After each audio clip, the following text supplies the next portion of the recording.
dissolving the solid in a liquid.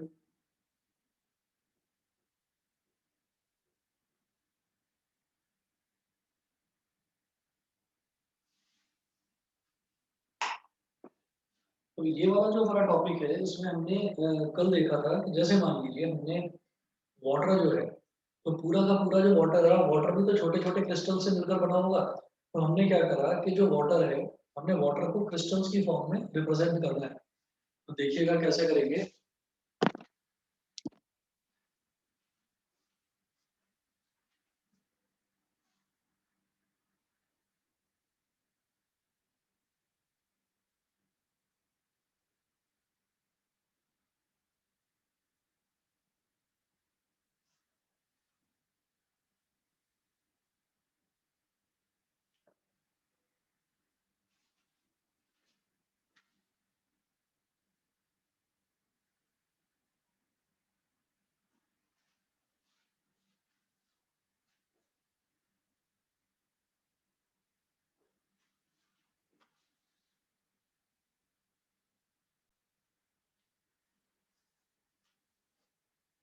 Water made up of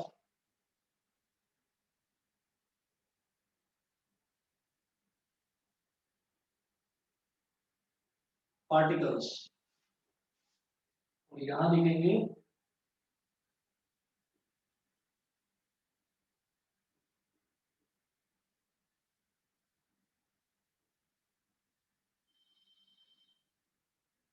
potassium permanganate particles. यहाँ लिखेंगे potassium permanganate particles.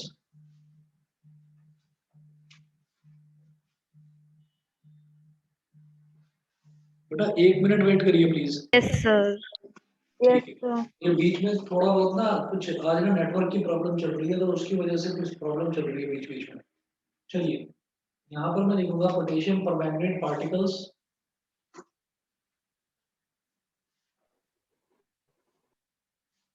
फिर जो next है, तो ये सारे के सारे पार्टिकल्स एक जगह क्यों रखे हैं उन्होंने पोटेशियम परमैंगनेट के।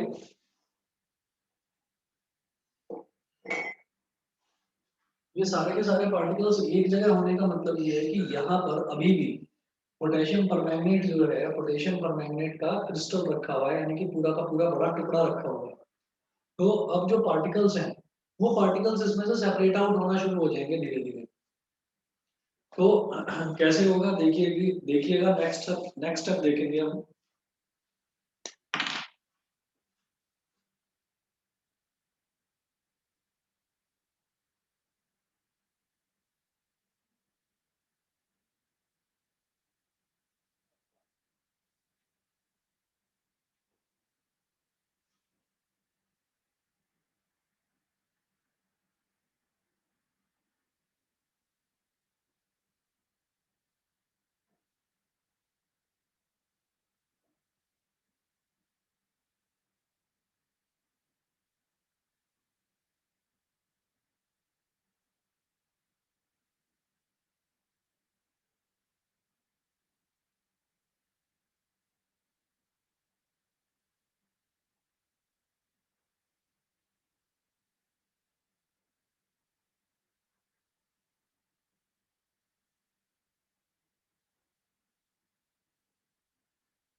तो यहाँ पर हमने ये देखा कि मतलब थोड़ी सी देर बाद जैसे ही ये पोटेशियम परमैंगनेट का क्रिस्टल था, उस क्रिस्टल के सारे पार्टिकल्स एक जगह ही रखे रहेंगे। ये वहीं पर तो रहेंगे जहाँ पर पोटेशियम परमैंगनेट का क्रिस्टल होगा। तो क्रिस्टल में ही तो सारे के सारे पार्टिकल्स होंगे। तो पहले तो ये सारे के सारे पार्टिकल्स यहीं पर थे। फिर क्या होता है कि फिर ये पार्टिकल्स जो है वो इस क्रिस्टल में से, यानी कि इस टुकड़े में से अलग होने लगते हैं, सेपरेट होने लगते हैं। सेपरेट होकर ये एक पार्टिकल इधर चला गया, एक पार्टिकल इधर, एक इधर, एक इधर, एक इधर, मतलब पार्टिकल्स जो है वो टूट टूट कर अलग अलग हो रहे हैं, सेपरेट हो रहे हैं। तो यहाँ पर आप लिखेंगे particles separate from the crystal.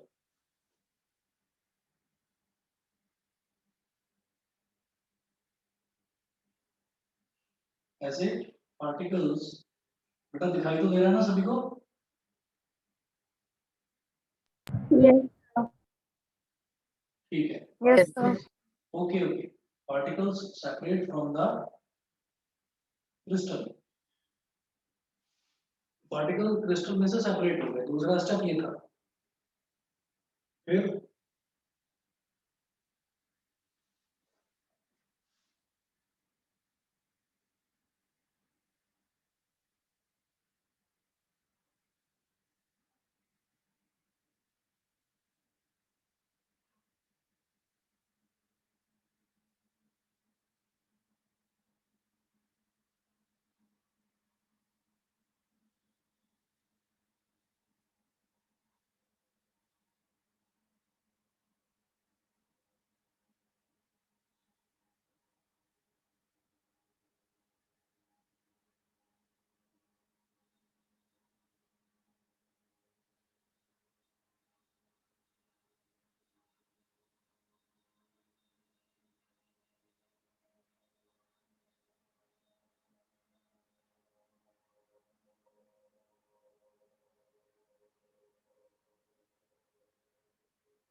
ये हो गया। तो अब इस वाले केस में हम ये देख रहे हैं कि पार्टिकल्स, जो पोटेशियम परमैंगनेट के पार्टिकल्स हैं, वो सारे के सारे, वो पूरा का पूरा इस कंटेनर में वाटर के चारों तरफ जो है, ये वाटर में पूरा अच्छे तरीके से स्प्रेड आउट हो गया।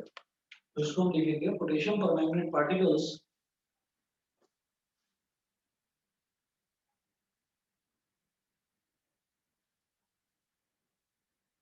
Potassium potassium permanganate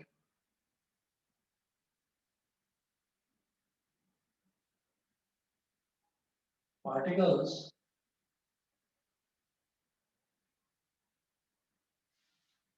potassium permanganate particles spread throughout the water particles, spread throughout the water particles. Potassium permanganate particles spread through out the water particles, ये पूरे के पूरे वाटर पार्टिकल में स्प्रेड हो गए। बताइए कि सभी को समझ में आ गया इतना? Yes, sir. ठीक है। तो ये तो Yes, sir. पहला, हाँ, ये पहला एविडेंस था जिससे हमको ये पता चल गया कि कोई भी मैटर जो है वो छोटे छोटे पार्टिकल से मिलकर बना होता है। दूसरा जो एविडेंस है, तो दूसरा एक एग्जांपल हम लेंगे, मिक्सिंग ऑफ टू गैसेस। तो सेकंड एग्जांपल नोट करेंगे बेटा, मिक्सिंग ऑफ टू गैसेस।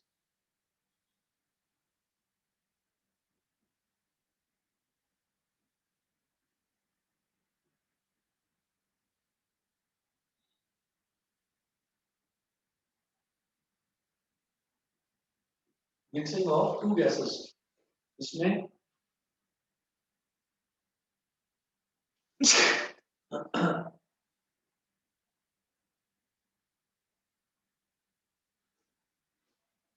इसमें नोट करेंगे कि मुझे दो यहाँ पर दो आपको डायग्राम बनाकर दिखाने हैं। उन दो डायग्राम से आप समझिएगा कि क्या करना चाह रहा हूँ मैं यहाँ। Let us see an example, note करेंगे।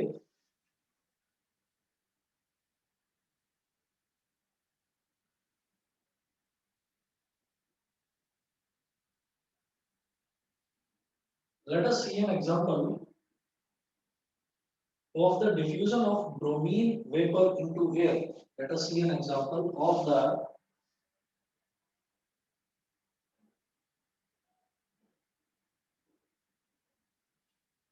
let us see an example of the diffusion of bromine vapor into air.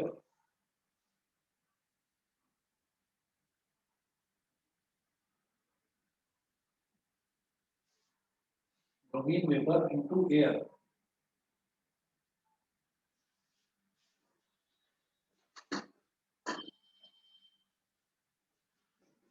बेटा ये बता दूं? Yes sir. ठीक है।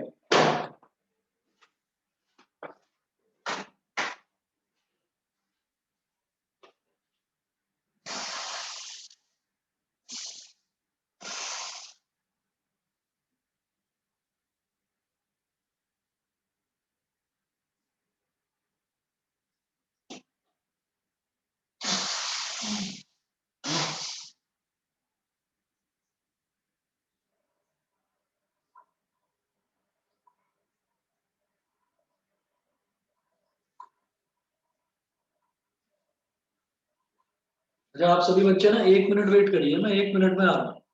Diffusion of bromine vapour into air. इसमें हम क्या करेंगे, हम ना 2 बीकर ले लेंगे। इस तरह से देखिएगा।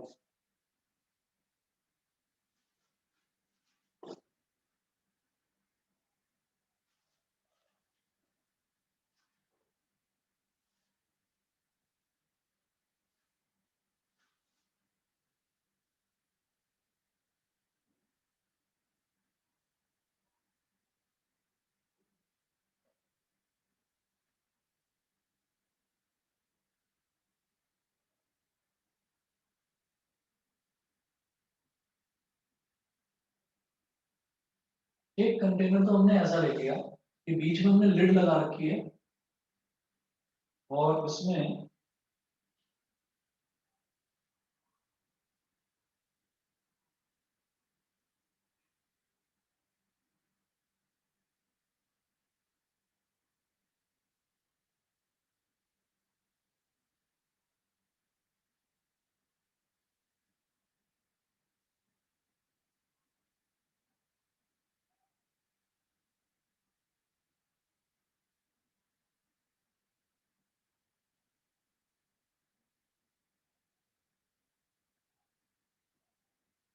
हमने ये कंटेनर ले रखा है। इस कंटेनर के अंदर ब्रोमीन गैस भरी हुई है, तो ब्रोमीन की गैस को हम वेपर भी बोल देते हैं। तो यहाँ मैं लिखा हूँ ब्रोमीन वेपर। ये है बेटा इसमें ब्रोमीन वेपर, और इसका ना कलर होता है, ब्रोमीन वेपर्स का कलर होता है रेड ब्राउन कलर का होता है, रेड ब्राउन। ये ब्रोमीन वेपर्स का कलर होता है, रेडिश ब्राउन कलर का होता है। और इसके ऊपर आपने ऐसा ही एक ग्लास का कंटेनर और रख दिया।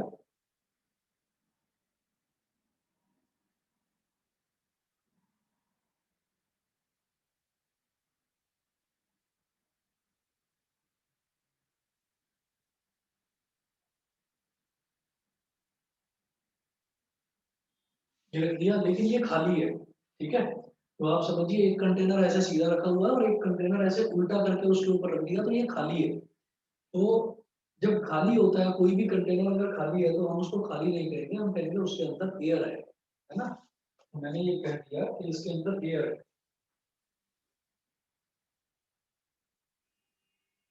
और एयर का क्या कलर होता है? कोई कलर नहीं होता, तो एयर को हम क्या बोलेंगे? कलरलेस। ब्रोमीन वेपर्स जो है, ब्रोमीन वेपर्स का कलर होता है रेडिश ब्राउन। ठीक है, फिर हम क्या करेंगे, हमने दोनों के बीच में एक लिड लगा रखी है। लिड मतलब एक ढक्कन लगा रखा है हमने। तो हमने क्या करा, हमने इस लिड को रिमूव कर दिया। अब क्या होगा?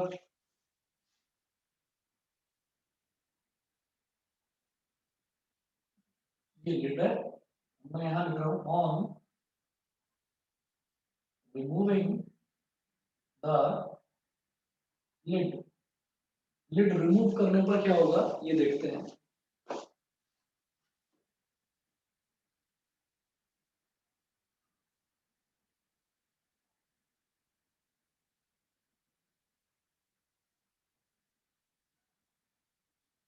तो ये कंटेनर है और ये नीचे वाला कंटेनर है जिसमें ब्रोमीन वेपर थे।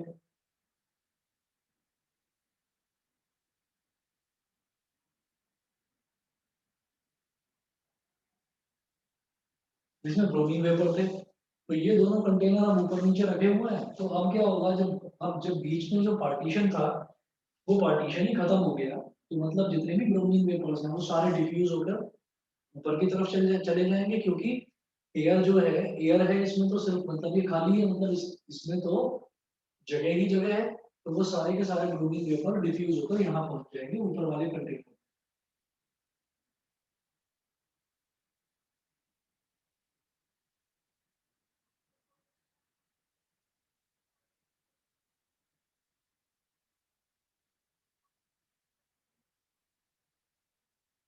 आपको समझ में आ रहा है इतना? Yes, sir. ठीक है, तो यहाँ पर आप Yes. लिखेंगे। अच्छा जी, ओके। तो यहाँ पर इधर भी और इधर भी दोनों कंटेनर में कौन सा कलर हो गया, red brown colour. Red brown colour नजर आने लगा। पहले सिर्फ यहाँ पर रेड ब्राउन कलर था, तो वो red brown colour bromine vapours की वजह से था। तो मुझे पता था कि ब्रोमीन वेपर्स हैं यहाँ पर भरे हुए हैं, और ये तो कलरलेस है, यानी कि यहाँ पर तो एयर है। तो इसका मतलब ये है कि ये तो ऐसे ही दिखाई देगा मेरे को, और ये जो है ये रेड ब्राउन कलर का है। लेकिन जब बीच में जो लिड था वो लिड रिमूव करा, तो मैंने देखा कि अब पूरे में ही रेड ब्राउन कलर हो गया। तो यहाँ से हमने क्या कंक्लूजन निकाला कि कभी भी कोई एक गैस होती है वो डिफ्यूज करके दूसरी गैस में मिक्स हो जाती है। ठीक है, तो यहाँ पर क्या था, यहाँ पर रेड ब्राउन कलर था ब्रोमीन वेपर्स का। ब्रोमीन वेपर यहाँ एयर में डिफ्यूज हो गए, तो वो एयर में मिक्स हो गए। समझ गए जी? क्लियर है? Yes, sir. ठीक है। Yes, sir. हाँ जी, अब इसमें ये है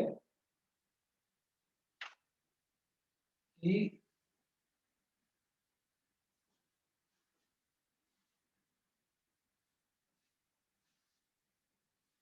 both air and bromine vapor are made of tiny moving particles. Note करेंगे, both air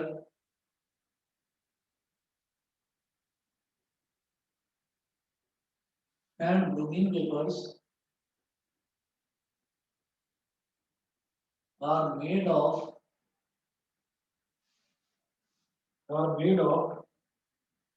tiny moving particles। tiny मतलब बहुत छोटे छोटे।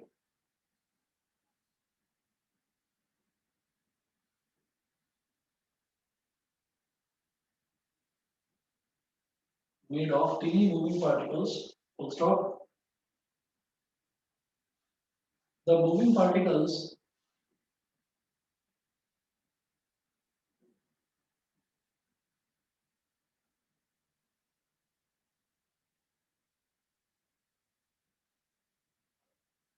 the moving particles of bromine vapor and air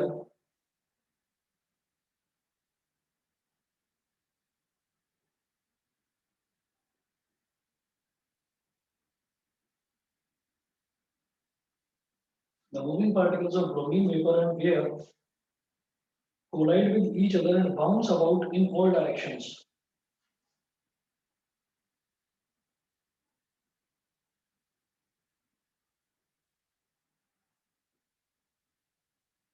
collide with each other and bounce about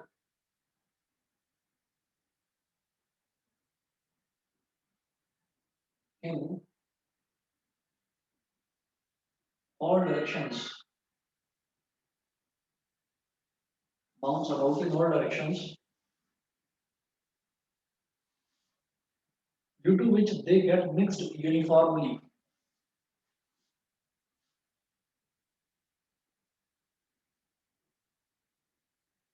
Due to which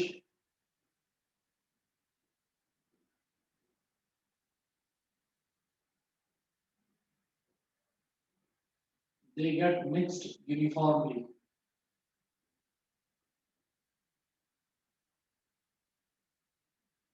Due to which they get mixed uniformly. This process is called diffusion.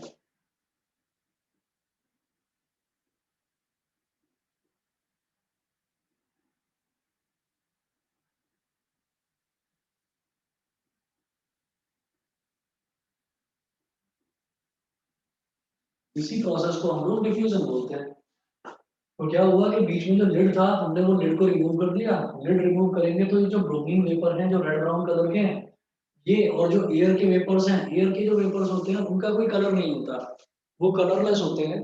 तो वो हमको पता भी नहीं चलेगा कि एयर के particles जो हैं वो नीचे की तरफ आ रहे हैं। तो थोड़े बहुत एयर के पार्टिकल्स नीचे की तरफ आते हैं, थोड़े बहुत एयर के पार्टिकल्स नीचे की तरफ आते हैं, थोड़े बहुत ब्रोमीन वेपर जो हैं इनके पार्टिकल्स ऊपर की तरफ जाते हैं। तो ये जो दोनों पार्टिकल्स हैं, ये दोनों हर डायरेक्शन में बाउंस करते हैं। बाउंस मतलब हर डायरेक्शन में उछलते रहते हैं, इधर से उधर घूमते रहते हैं। तो जब फिर वो आपस में टकराते हैं, तो आपस में टकराने के बाद फिर दोनों के दोनों आपस में काफी मिक्स हो जाते हैं। कुछ पार्टिकल्स यहाँ से वहां जाते हैं, तो कुछ यहाँ से वहां आते हैं, फिर वो यूनिफॉर्मली डिस्ट्रीब्यूटेड हो जाते हैं चारों तरफ। सभी को समझ में आ गया? Yes, sir. ठीक है। और यहाँ से हम एक कंक्लूजन निकालते हैं कि फिर हम मैटर जो है, मैटर के बारे में एक कंक्लूजन निकालते हैं। तो लिखेंगे the process of diffusion gives us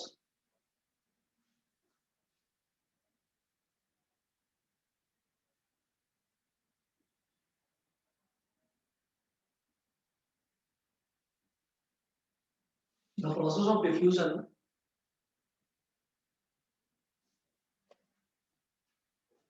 gives us two conclusions about the nature of matter. Gives us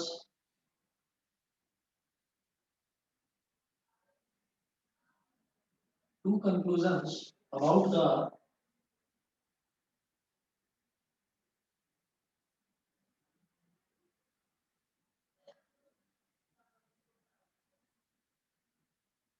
the process of diffusion gives us two conclusions about the nature of matter. पहला है matter is made up of tiny particles.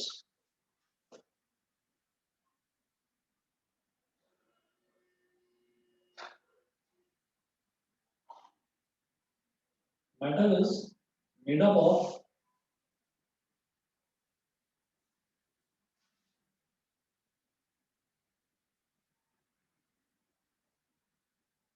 tiny particles. Matter is made up of tiny particles. दूसरा है particles of matter are constantly moving.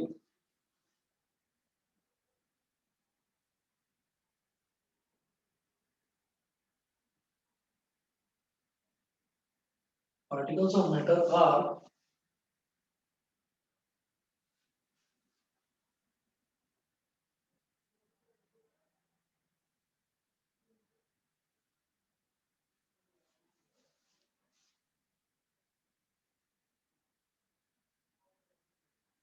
particles of matter are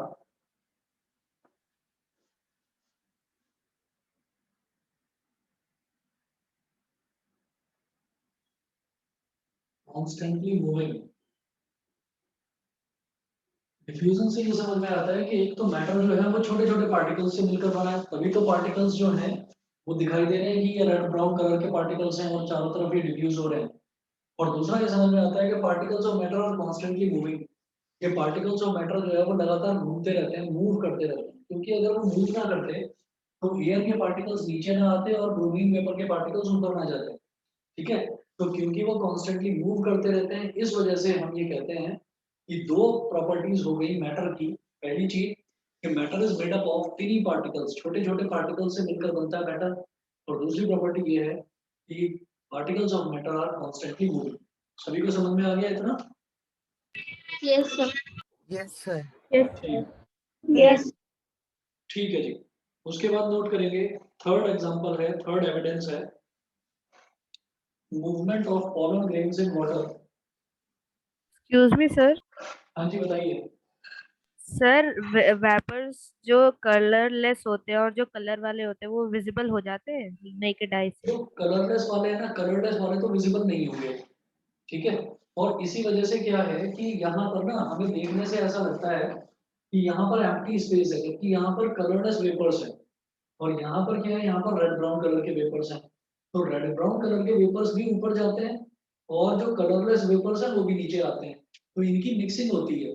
तो इसमें पूरे में हमें सिर्फ रेड ब्राउन कलर नजर आता है, तो देखने से ऐसा लगता है कि पूरे के पूरे जो दोनों के दोनों जो कंबाइंड जो बीकर्स हैं, दोनों जो कंबाइंड कंटेनर्स हैं ये, तो इन दोनों कंटेनर्स में सिर्फ और सिर्फ ब्रोमीन वेपर ही है, क्योंकि रेड ब्राउन कलर नजर आ रहा है। लेकिन क्या है कि अंदर जो एयर थी वो बाहर थोड़ी निकली है, जो अंदर एयर थी वो भी तो अंदर ही कहीं पर डिस्ट्रीब्यूटेड है।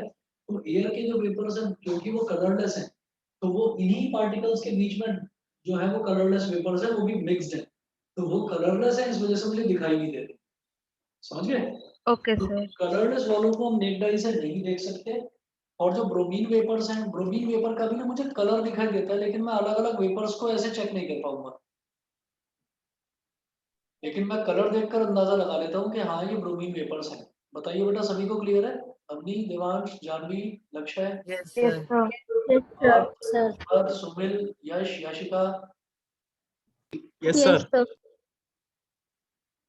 ठीक है जी। Yes, sir. ठीक है बेटा। अब अगला जो टॉपिक है, अगला इसमें सेकंड थर्ड नोट करें, movement of pollen grains in water.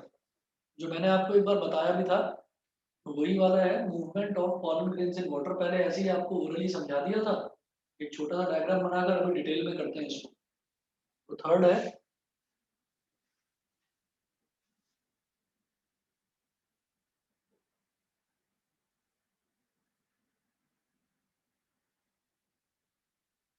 Movement of pollen grains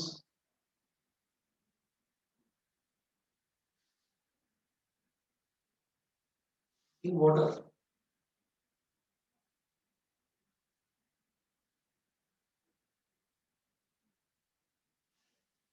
Movement of pollen grains in water. इसमें हम नोट करेंगे the best evidence for the existence of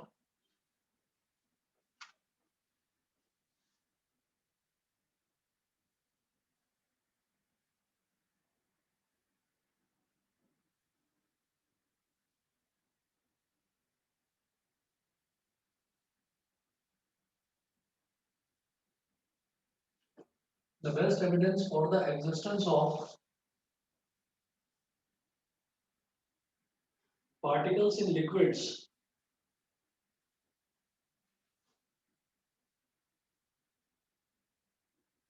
the best evidence for the existence of particles in liquids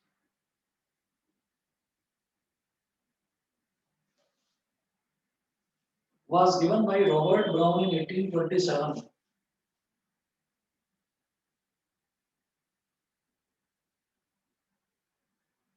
Was given by Robert Brown in 1827. Next point लिखेंगे, the pollen grains when added in water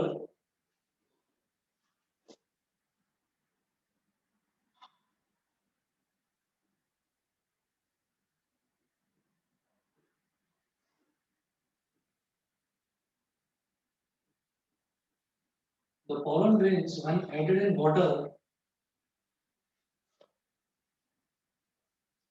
move on the surface of water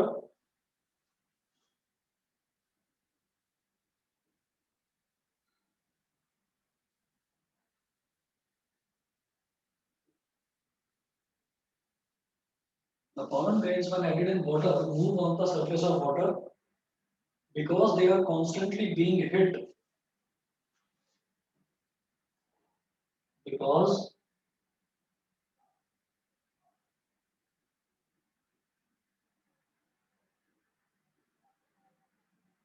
they are constantly being hit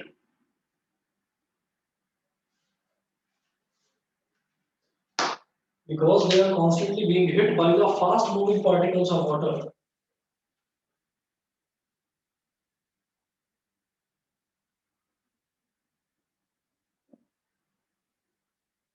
by the fast moving particles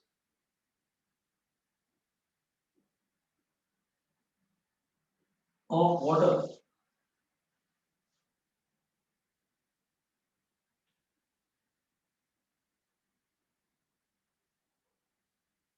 though the water particles are too small to be seen,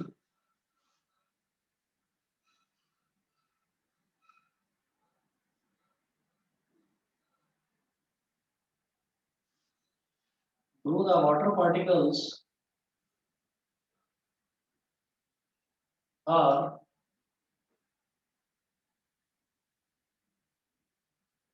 too small to be seen,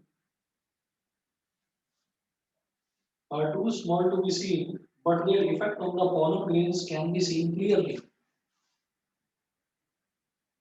But their effect on the pollen grains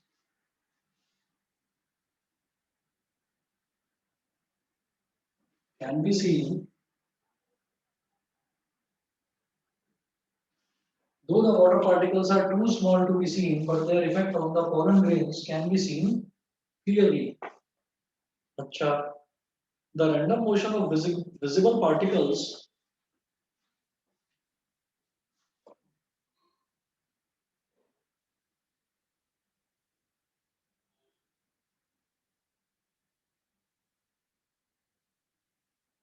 the random motion of visible the random motion of visible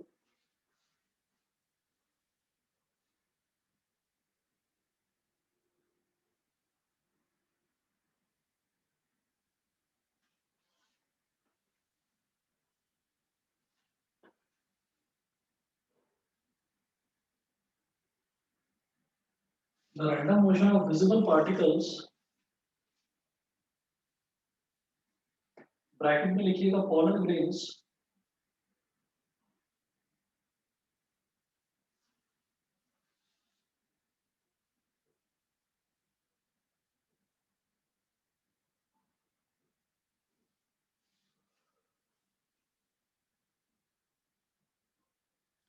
pollen grains is an example of Brownian motion.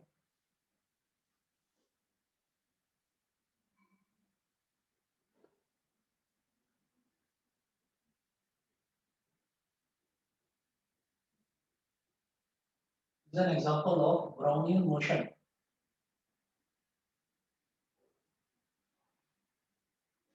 Brownian motion.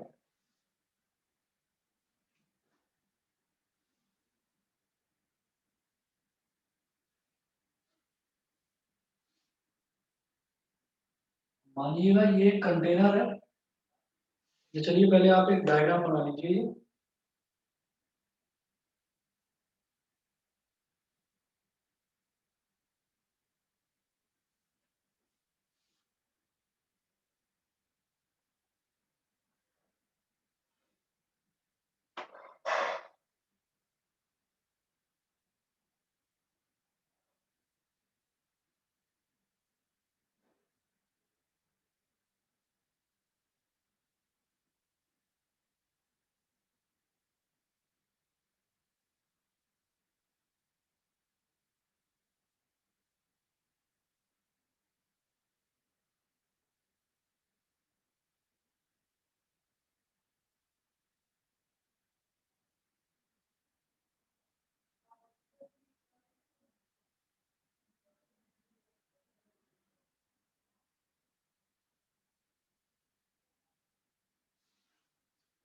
तो ये ऐसा है कि अगर हम microscope के through देखेंगे तो हमें ब्राउनियन मोशन इस तरीके का दिखाई देगा। आप नोट करें।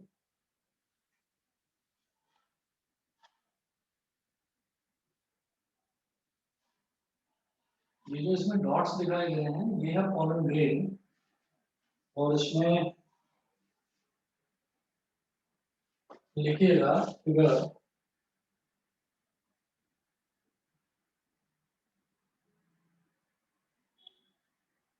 Brownian motion as observed through a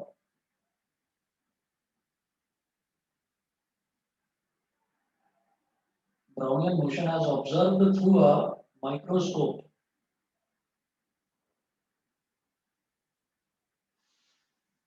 Brownian motion as observed through a microscope. अब इसको देखिएगा किस तरीके से समझना है हमको कि जैसे मान लीजिए हमने एक कोई ग्लास का टम्बलर ले लिया, मतलब कोई ग्लास ले लिया और उसके अंदर पानी हमने भरा। अब पानी के जो पार्टिकल्स होते हैं, पानी के पार्टिकल्स भी बहुत छोटे छोटे होते हैं। पानी के पार्टिकल्स बहुत छोटे छोटे होते हैं। हमने क्या करा कि उसके अंदर पॉलन ग्रेन्स क्या होते हैं कि जो फ्लावर होते हैं ना, तो फ्लावर का जो स्टेमन होता है, मतलब जो ऊपर वाला जो हिस्सा होता है, तो उस वाले हिस्से पर से छोटे छोटे पाउडर की तरीके से छोटे छोटे ग्रेन्स होते हैं, वो गिर जाते हैं। ठीक है, तो वो जो छोटे छोटे ग्रेन्स हैं जो फ्लावर में मिलते हैं हमको, उन छोटे छोटे ग्रेन्स को हम पॉलन ग्रेन्स बोल देते हैं। और पॉलन ग्रेन्स का एग्जाम्पल क्यों ले रहे हैं, क्योंकि वो बहुत ही ज्यादा हल्के होते हैं, बहुत लाइट होते हैं। और वो इस तरीके से होते हैं जैसे कि हम टैल्कम पाउडर यूज करते हैं, जैसे कि वो पाउडर होता है उसके जैसे। तो अब वो पाउडर यानी कि वो जो पॉलन ग्रेन्स है वो आपने पानी में डाल दिए। अब जो पानी है, पानी के पार्टिकल्स की प्रॉपर्टी होती है कि पानी के पार्टिकल्स आर कॉन्स्टेंटली मूविंग, वो लगातार मूव करते रहते हैं। ठीक है, और जो पॉलन ग्रेन्स है, पॉलन ग्रेन्स बहुत लाइट होते हैं। तो क्योंकि पानी के पार्टिकल्स जो हैं वो ट्रांसपेरेंट कलर के होते हैं और बहुत ज़्यादा छोटे होते हैं, जिनको हम नेक्ड आई से ऐसे देख भी नहीं सकते।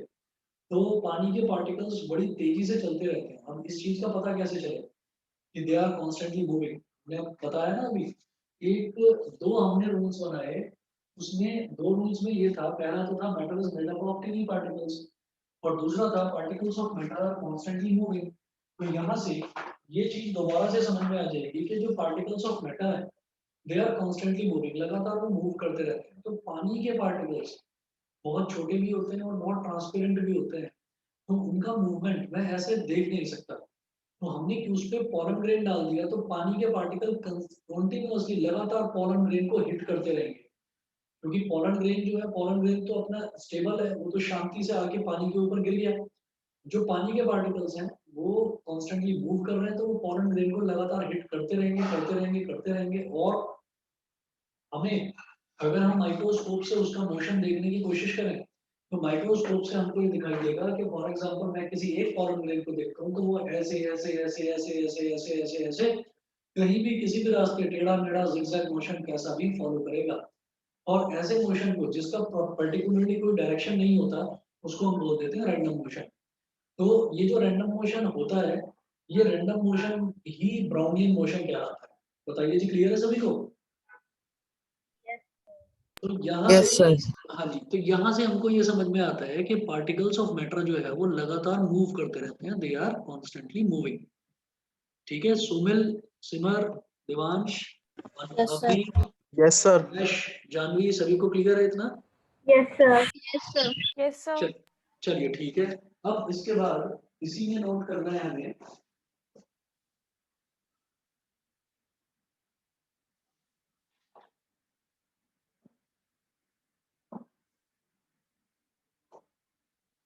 the zigzag movement of the small particles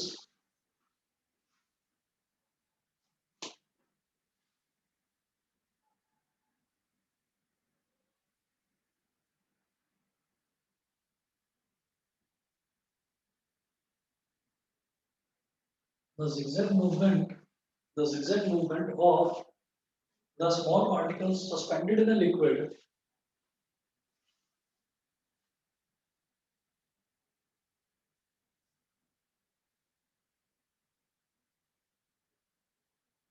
the zigzag movement of the small particles suspended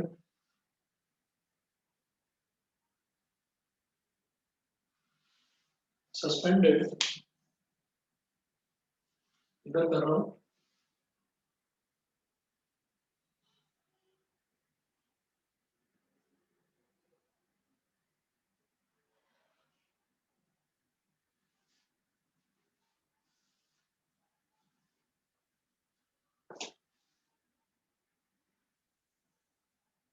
suspended in a liquid is called Brownian motion. is called Brownian motion, और इसको सबसे पहले साइंटिस्ट रॉबर्ट ब्राउन ने 1827 में इसको डिस्कवर करा था, तो इस वजह से इस मोशन का नाम उसने अपने नाम पर रख दिया, ब्राउनियन मोशन रख दिया इसका नाम। सभी को क्लियर है इतना? Yes, sir. Yes, sir.